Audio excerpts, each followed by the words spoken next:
porque queda chico el círculo y no se ve que esté avanzando, ¿no? O sea, hace un momento, bueno, fuera de cámara, mencionaste la palabra correcta, rigor. Se requiere rigor para ese tipo de libros, para ese tipo de artículos, un rigor bastante fuerte. Insisto, cuando a mí me han criticado mis escritos, adelante, digo, pues sí, hay cosas que acepto y hay cosas que no, pero sí se requiere. Da la impresión que estas obras no se someten a revisión por nadie. Entonces, tanto este autor, Espinosa Sánchez, que insisto, está sentando escuela porque ya tiene alumnos que escriben muy similar a él. El libro de Chumul que platicamos hace un momento es de uno de sus pupilos, llamámoslo así, y es donde también cae en el asunto este que los franciscanos estuvieron en Chumul toda la vida, cuando realmente solo estuvieron hasta el año de 1602. Entonces, tú me comentabas algo sobre un libro que leíste de Josuco. Aquí está, es un libro que lo encontré en el internet, en el PDF, se llama Teosuco, la ruta a las iglesias, en la historia moderna de Quintana Roo, a inicio del siglo XXI, lo coordina con Espinosa Sánchez, ¿no? Tiene el sello de la Universidad de Quintana Roo, bueno. Tiene no sé qué es Exomeca, de seguro que es algo, tiene que ver con una pirata, una cruz, algo así tiene que ver con estas perspectivas caracterizadas de Quintana Roo. Parece un escudo y la edición de Ciencias Sociales, Económicas y Administrativas la desea, ¿no? Yo conozco a Espinosa Sánchez, me parece que es un gran docente. Cuando digo docente, es un gran docente.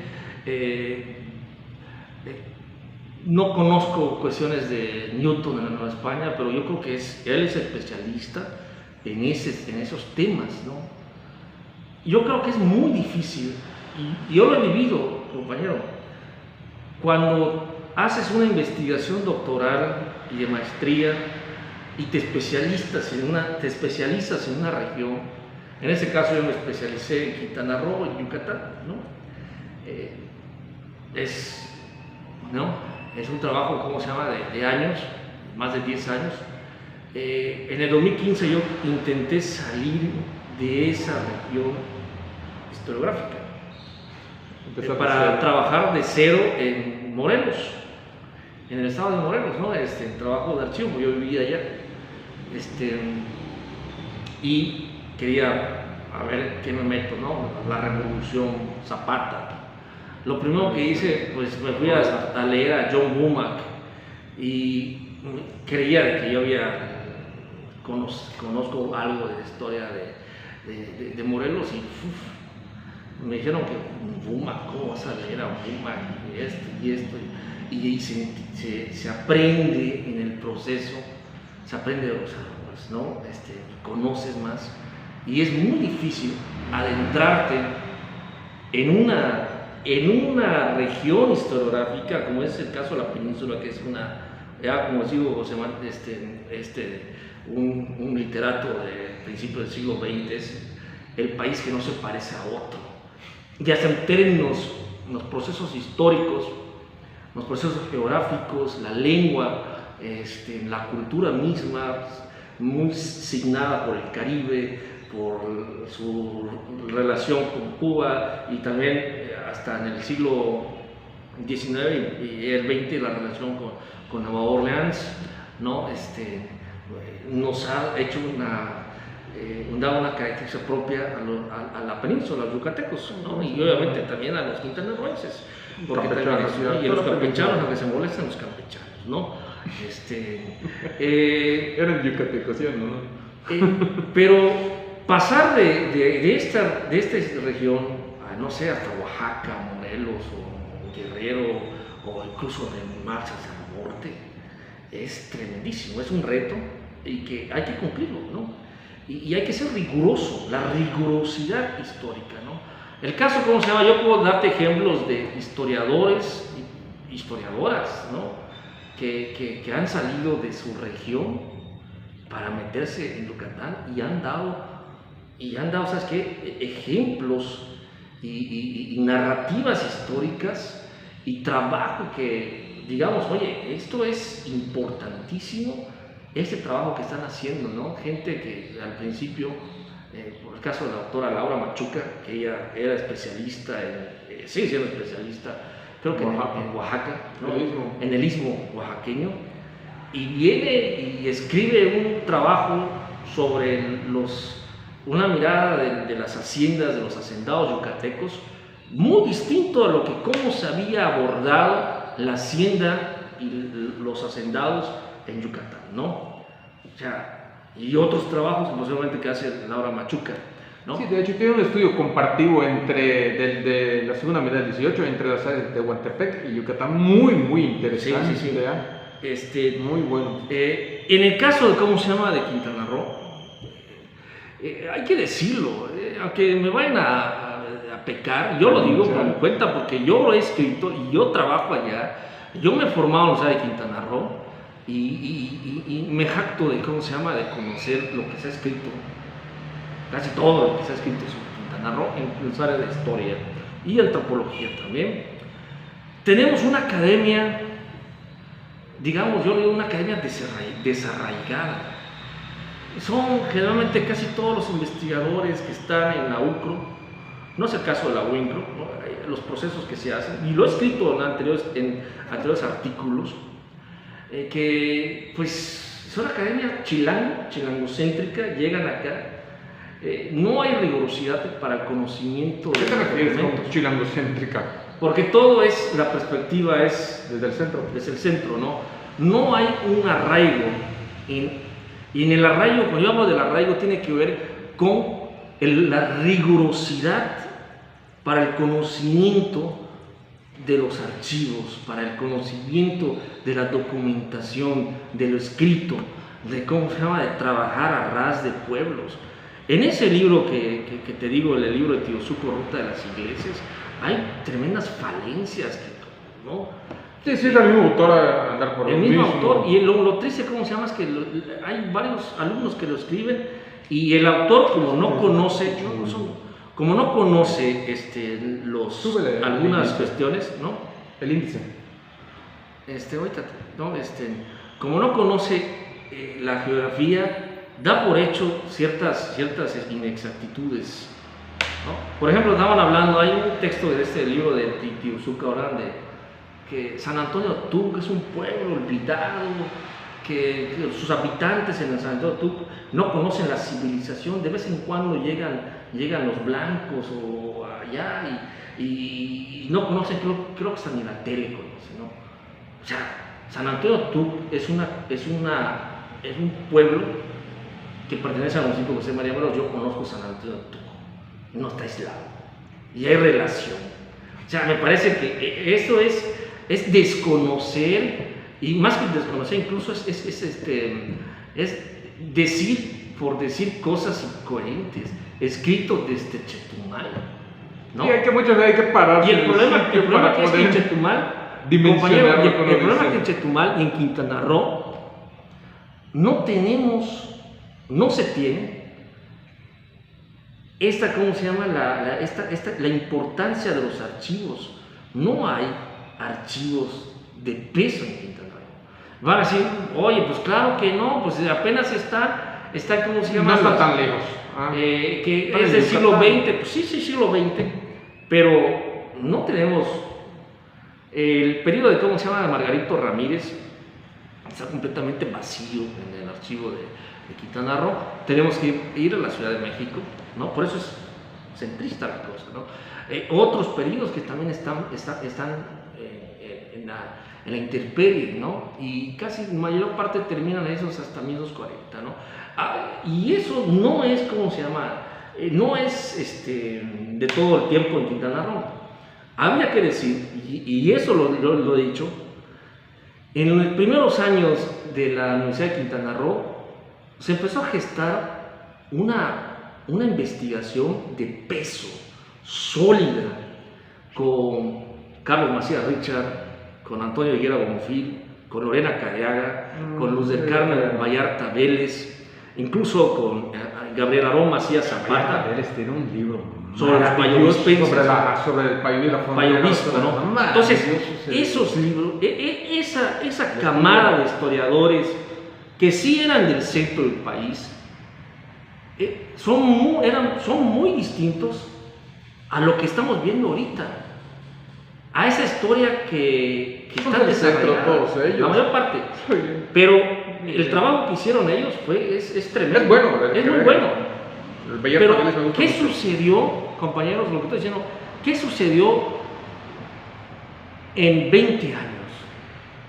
Del 2001, 2002, creo que el último libro que salió, de ese libro van como 5 libros que se escribió en el periodo de Villanueva Arcos, un rector de la universidad. ¿Qué sucedió allí, no? ¿Qué pasó? Quedaron viejos los historiadores. Bueno, todos los historiadores quedan viejos, ¿no? ¿Verdad? Dejaron de escribir, o llegaron falsarios o gente poco rigurosa a la Universidad de Quintana Roo. Y sucede este tipo de situaciones, publicar por publicar. Yo no tengo idea de qué tan generalizado puede ser eso que tú estás diciendo. En el caso específico, ese es el caso que conozco. Los autores que juego, las citas que yo tengo, porque te comenté que el documentado Bacalar, pues obviamente de Bacalar básicamente se pasa a Belice. Mucha de la gente de Bacalar, gran parte de la gente de Bacalar, donde la matanza de que citas del 1858, se fue para Belice, ¿sí? Y ya están estos tecacheños, documentados esos tecacheños que se pasaron para allá, que son los que posteriormente se dedicaron al tráfico, ¿sí? Los de apellido Andrade y los de apellido Castillo. De hecho, este Castillo está en un pueblo, una pequeña isla que creo que se llama San Antonio. Y en el libro de Vallarta Vélez tengo, de allá empecé a escarbar todas esas referencias, y luego ella cita unos periódicos beliceños muy interesantes, están en línea esos periódicos. Mira, y te voy a decir, en aras de, ¿cómo se llama?, de hablar bien de otros autores, no de estas, ¿cómo se llama?, falencias, ¿no?, estos poco riguroso, ¿no? Hay autores como me acuerdo bien, uno de apellido Marto, no me acuerdo bien, que es uno que habla sobre la historia de las iglesias en Quintana Roo.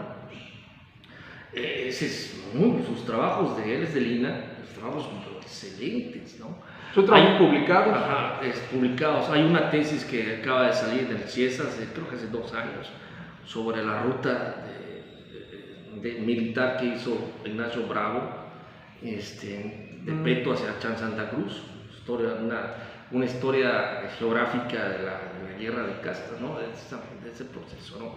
Y hay otros trabajos que se están haciendo, pero lamentablemente no se están haciendo desde Quintana Roo.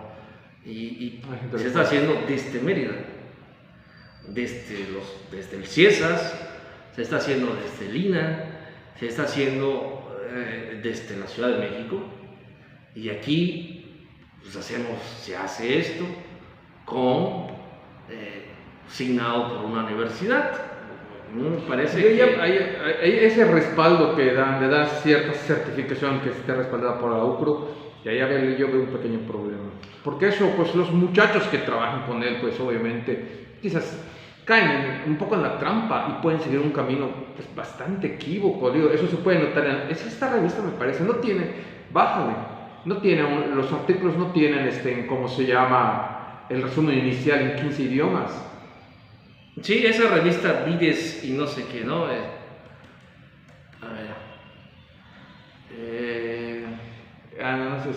Porque se me hizo raro, ves el resumen inicial en español está mal escrito, y mira las traducciones, voy a asegurar algo así, estoy casi seguro que son de Google, no quiero ni pensar que aquí dicen, hay unos que son, no sé si en chino o en coreano, tienen los grafismos orientales. Sí, no me acuerdo, Vides et Tempo se llama. Sí, está en latín. También seguramente tiene un resumen en latín. Seguramente. Hay una cierta ser pretencioso, es la cosa de ser pretencioso también, que se adivina un poquito eso en las citas que se hacen.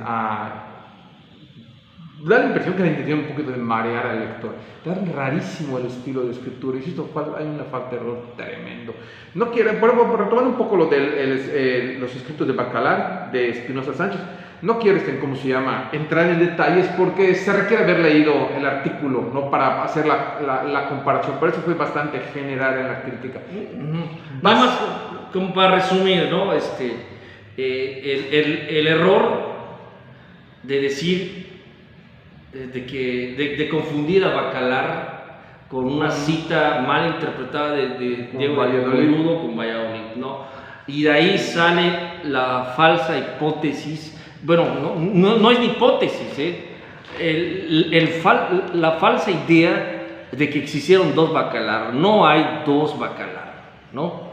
O sea, el Bacalar que está allá, tú citas a Escalona. ¿Quién es ese Escalona? Alberto Escalona. Son de las investigaciones científicas que se hicieron varias, pero la publicada es esta. Las otras no las he podido conseguir. Hay un libro de fotografías que se hizo donde hay muchos, no consigo, cosas del COVID, no he podido conseguir. Voy a pedir a mi niña, como. El libro, la tesis de maestría de David Anuar, que es un literato, es un poeta, David Anuar, ha ganado un premio, creo que ganó un premio Banamex, lo escribió en el CIESAS y él es de Cancún. Habla sobre ese Alberto Escalona, ¿sí? La tesis de David Anuar. Escalona Ramos. La idea, vamos a retomar, ¿no? Seguimos la idea de que no existieron dos Bacalar. Esto es una mentira. El asunto es que me imagino que basado en esa interpretación errónea del traslado de Bacalar a otro lado, que es Valladolid, en realidad, eso le sirve un poquito como de base para que, malinterpretando el escrito de Escalona, y asumo que no conociendo ciertos detalles de la historia, como los mapas, etcétera, que hay en el Archivo General de Indias de Sevilla, hay muchos mapas de Bacalar, muchísimos. ¿Ahí hay mapas?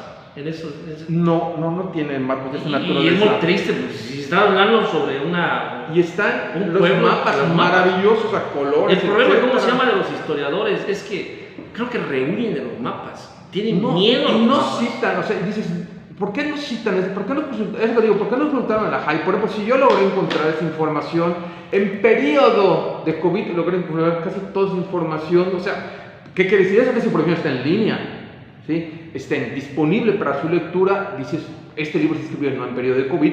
Digo, quizás hubiera sido hasta más fácil conseguirla. Pues parece que no se tomaron el trabajo, como tampoco se tomaron el trabajo de leer la amplísima documentación que hay en el Archivo General de la Nación sobre Bacalar. Hay muchísima, de hecho también en Sevilla, hay muchísima, en Simancas también. No necesariamente sirven para ese tipo de trabajos, pero hay muchísima información sobre Bacalar. A mí me llama mucho la atención de la AGN, porque está para poderse consultar en línea. Esa es la parte interesante. Ni siquiera te tienes que ir a México. Te metes a tu computadora con internet y al rato ya estás consultando los documentos fabulosos de la AGN que yo no veo que hayan consultado. Yo creo que, Fred, la próxima tenemos que hacer un taller otra plática contigo, un taller sobre cómo investigar, porque hay muchos historiadores que sí somos yo no soy historiador de cuna, yo soy de tumba nada más, ¿no? Pues decir que yo soy abogado, que luego me metí al doctorado en historia, pero nos acostumbramos más a ir a los archivos. Ahorita con el problema de la pandemia, creo que tenemos que meterle a lo que tú has hecho, a esa idea de, ¿cómo se llama?, de que la investigación histórica, el futuro de la investigación histórica, creo que más que el futuro, el presente ahorita, el presente inmediato de la investigación histórica es en línea. Sí, ahorita de hecho básicamente no hay otra manera, ¿no?, en esos momentos, pero ya después que se retome eso, por ejemplo, yo documentando sobre en 1610 hubo una revuelta acá en Tecash, bastante conocida, es citada por muchísimos autores, pero no ha habido alguno que se meta de lleno solamente a estudiar esa revuelta. Yo he hecho la transcripción de ese documento está en el Archivo General de Indias. Lo solicité, ¿sí? Me lo enviaron, o sea, yo no tuve que ir al Archivo General de Indias, lo pedí, lo digitalizaron, o quizás ya estaba digital, y me lo enviaron a un disco. Ya tengo ese documento, ya está totalmente transcrito desde hace como 1 o 2 años, y estoy trabajando también sobre él. Lo interesante es que leyendo a otros autores que han escrito algo sobre ese hecho, me encuentro con archivos del Archivo General de la Nación que hablan sobre ese evento, o con personajes. Entras, ayer mismo descargué una página muy interesante que habla de uno de los personajes principales de esa película. ¿En qué terminó? Es en el Archivo General de la Nación, desde mi casa lo hice. Entonces dices, hay esa posibilidad. Yo no sé si quiénes están explotando esa posibilidad, porque yo le he preguntado a un montón de gente así, porque el Archivo General de la Nación tiene muchísimos problemas en su página. Su sistema de búsqueda lo cambió hace como un año y quedó terrible. Lo echó a perder. Bueno, en este caso, si uno sabe dónde están las cosas, las puedes encontrar. Y en el caso específico digo que todo lo que es el ramo de Inquisición está digitalizado. Lo que se llama Inquisición 69. Edictos no. Pero es básicamente todo Inquisición. Está fabuloso. Entonces dices, hay la posibilidad. Por ejemplo, algo que quizás te he comentado, Gilberto. Stephens es un... O sea, si estás en historia y Yucatán y no conoces a Stephens, bueno, ¿en qué estamos, no? La parte interesante de Stephens es que aparte de sus libros publicados, ¿no?, citados por medio mundo, hay muchos originales que nunca se publicaron o hay manuscritos, los previos de sus obras, que no se han estudiado. Lo que le sirvió a Stephens para escribir. Claro, los apuntes que Stephens hacía estando acá en Yucatán, tiene apuntes en maya, en inglés, en español. Yo lo que quisiera saber es si el mapa de Manilo tiene el croquis original, que copió él directamente del mapa del siglo XVI. Espero que existe. Uno puede conseguir esa documentación. No he encontrado un autor, ninguno que cite esos documentos. De hecho, yo ya tengo uno de ellos. Solicité una carta que le escribió el párroco de Shul. Le escribió una carta a Stephens con la idea de que lo que escribió el párroco de Shul quería que se publique en el libro de Stephens. Obviamente se conocieron porque Stephens estuvo en Shul, estuvo en Antiquel, se conocieron personalmente, ¿no? Stephens no publicó lo que pero ni de chiste iba a publicar eso, pero sí menciona la carta. Yo digo, ¿y esta carta dónde está? ¿Y la carta dónde estará? Él tiene una computadora. ¿Y que está en maya o español? Está en español. En español, creo. Ahorita lo vamos a ver. La Stenkov se llama, la encontré, está en la universidad, está en California, en Berkeley. Sí, la Banff Library, creo que ahí está. No creo mucho en este momento. Ya solicité, ya me cotizaron. El problema es que en este momento no pude hacer el pago. Ya me cotizaron toda esa información. Hay cartas de Baranda, Sáenz de Baranda, estaba esta ¿cómo se llama?, del cura de Shul. De esa manera pude saber que ese retablo que está en Shul es el original del siglo XIX, el que construyó el párroco, que tiene lo más importante es que las columnas, los retablos se articulan en columnas, ¿no? O sea, pues hay columnas que sostienen, pero muchas son meramente formales, no necesariamente son. Las columnas de piedra son prehispánicas, utilizaron columnas de un sitio prehispánico cercano para hacer el retablo. Entonces, esa simbiosis entre las cuestiones prehispánicas y las españolas, es difícil encontrar una tan compenetrada. En el retablo es muy difícil. ¿El retablo que está en donde? En Shul. En Shul. ¿De aquí a cuánto tiempo en Shul? De acá ya unas 40, 50 minutos. Ah, sí está lejos, ¿no? Shul sí, ahí están los italianos, ¿no? Ajá. Hay que ir a Shul. Sí, ahí están. El fin del mundo. Entonces digo, ¿a qué voy? Que hay mucha información que no necesariamente está en línea para controlar y ya digitalizada, pero te puedes solicitar. Los gringos son especialistas en eso. Sí te lo vendo, págame y te los mando, ¿eh? No, ellos no se mandan por las ramas. Y están a muy buen precio. Dios bendiga el capitalismo. Son muchísimo más económicos los archivos. Es mucho más barato solicitar un archivo en Estados Unidos que el Archivo General de la Nación. Mira. De México. Son carísimos cada página, te vale 25 pesos.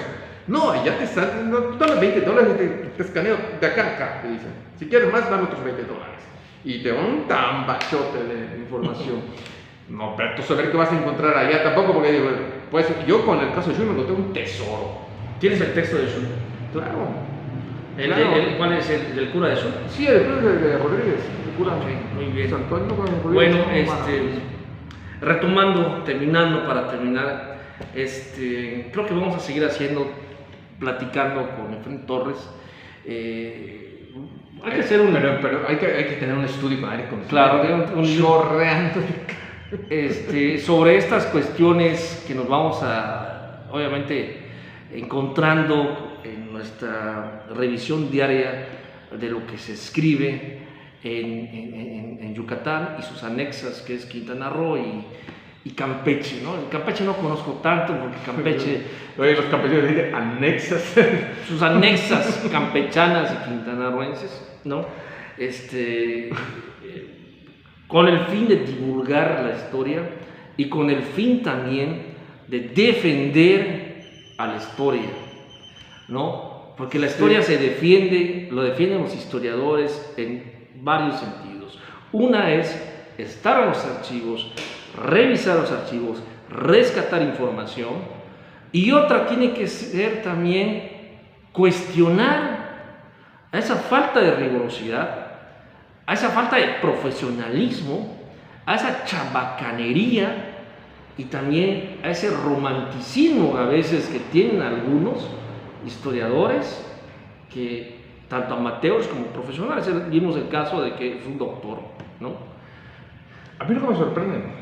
Me sorprende demasiado también a mí, ¿no? Entonces, esa cuestión se tiene que hacer porque tenemos que sacar de Quintana Roo esa perspectiva de hacer historia tropical, ¿no? Es decir, así en el cóctel nada más y únicamente el cóctel, ¿no? Tenemos una tradición, hay una tradición historiográfica en Quintana Roo, lo dije no hace ratito, la que crearon Macías Richard, Higuera Bonfil, ¿cómo se llama? Lorena Cariaga, Luz del Carmen, Macías Zapata, ¿no? Sí, esas tradiciones, no digamos tradiciones, no, sino que esa rigurosidad que nos han dado con esos libros, no hay que hacer lo que se pierda, ¿no? Hay que seguir con esa rigurosidad y dejar estos, ¿cómo se llama? Lo que diga un crítico de estas ciencias así medio raras, ¿no? Soca, diría, con estos, no digo falsarios, pero sí con esta historia como así al vapor, escrita al vapor. No se puede escribir al vapor, ¿no?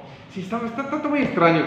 Habría que tratar de saber qué dice el autor, o sea, qué opina él mismo de sus propios escritos, si considera así. Es la parte que siempre me va a quedar en duda. Si hay mala fe, a sabiendas de que le estás regando y te vale porque hay mala fe, o no sabe él que está haciendo eso incorrectamente. Se me haría muy difícil pretender que no lo sabe. ¿Sí? O sea, estás escribiendo una cosa tan equivocada y no lo sabes, no lo estás haciendo con cierta Terminamos, Efraín, con esta plática. Dos cosas. Una es la inexistencia de los dos Bacalar. Es un error de mala lectura de Cogolludo. Otra es de que los franciscanos no hicieron esa iglesia. Las numerosas iglesias, no digo que una al lado de la otra, sino las numerosas iglesias que se construyeron a lo largo de la historia no fueron construidas por los franciscanos. Entonces, si nos basamos en eso para hacer todo un escrito, ya el escrito tiene un mal cimiento y la cosa quedó en el aire. Quedó mal. ¿Tus últimas palabras, Efraín? Pues que el autor no se... Esperamos, si nos escucha, que no se lo toma personal. A diferencia de ti, yo ni siquiera lo conozco. No tengo la más remota. Yo no tengo nada personal, únicamente estamos comentando algo. Remota y la academia es eso también. La academia en la academia se comenta, en la academia se discute. Sí, en la academia. Es lo que voy. Dos, yo no pertenezco a la academia y eso puede ser chocante, ¿sí? Y eso que me viene a decir, bueno, me viene a decir, yo en ese sentido yo le pondría, bueno, pues acá yo tengo un escrito de Bacalar, puede estar horrendamente escrito, lo que gusta, pero la información que tengo está totalmente fundamentada, ¿sí? Las citas que están al final. Aquí está el escrito que escribió Poe. No está, ¿el que escribió quién? El que escribió Efraín Torres. No está acá, no es este. Es una carta. Hay una carta de Efraín, pero donde sustenta sus críticas. Sí, yo tengo, yo hice un escrito amplio porque pretendía enviar una carta al autor en privado, punto por punto. Desistí de la idea, un poquito de la idea, y tampoco la puedo leer acá la carta porque son cosas muy específicas, muy técnicas, tendrían que ver. Que ya lo hemos comentado acá. Básicas pero todas se derivan de esas. La cuestión fundamental es el problema con los franciscanos que, insisto, no solo él ya lo hace, sino la gente que trabaja y escribe con él, toman el escrito de Chumul, es otro de esa naturaleza, y dicen, no puede ser. Se requiere muchísimo más rigor para atreverse a publicar un escrito con estas Muy bien. características. Entonces, con esto terminamos. A ver, la próxima vamos a hablar de otros temas.